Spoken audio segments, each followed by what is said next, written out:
Cricket లో వినోద్ కాంబ్లీది ఒక ప్రత్యేకమైన అధ్యాయం. మైదానంతో పాటు వెలుపల కూడా కాంబ్లీ ఆడంబరంగా కనిపించేవాడు. 1990లలో గోల్డ్ నెక్లెస్ బ్రాస్లెట్ మైదానంలో కనిపించే కాంబ్లీ కెరియర్ ఆ తర్వాత అర్ధాంతరంగా ముగిసిపోయింది. కాంబ్లీ జీవితం దుర్భరంగా సాగుతున్న విషయం ఇటీవల వెలుగులోకి వచ్చింది. సంచలనమైంది. అనారోగ్య కారణాలతో పాటు ఆర్థికంగా ఇబ్బంది పడుతున్న కాంబ్లీని ఆదుకునేందుకు 1983 నాటి భారత జట్టు ముందుకొచ్చింది. కాంబ్లీకి సంబంధించి తాజాగా మరో విషయం వెలుగులోకి వచ్చింది. ప్రస్తుత బీసీసీఐ నెలకు ఇచ్చే 30,000 పెన్షన్ తో జీవితాన్ని నెట్టుకొస్తున్న ఈ మాజీ ఆటగాడి నికర ఆస్తి ఒకప్పుడు దాదాపు 13 కోట్ల వరకు ఉండేది.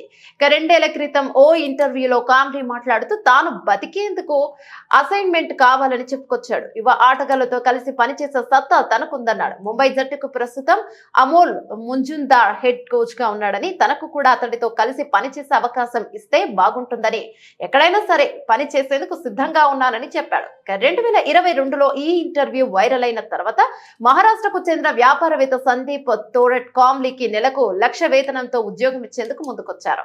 ముంబైలోని తన సహ్యాద్రి ఇండస్ట్రీ గ్రూప్ లో ఫైనాన్స్ డివిజన్ లో జాబ్ ఇచ్చేందుకు తోరట్ ముందుకొచ్చారు. అయితే ఆ ఉద్యోగంతో క్రికెట్ కు ఎలాంటి సంబంధము లేకపోవడంతో ఆ ఆఫర్ ను కాంబ్లీ తిరస్కరించాడు.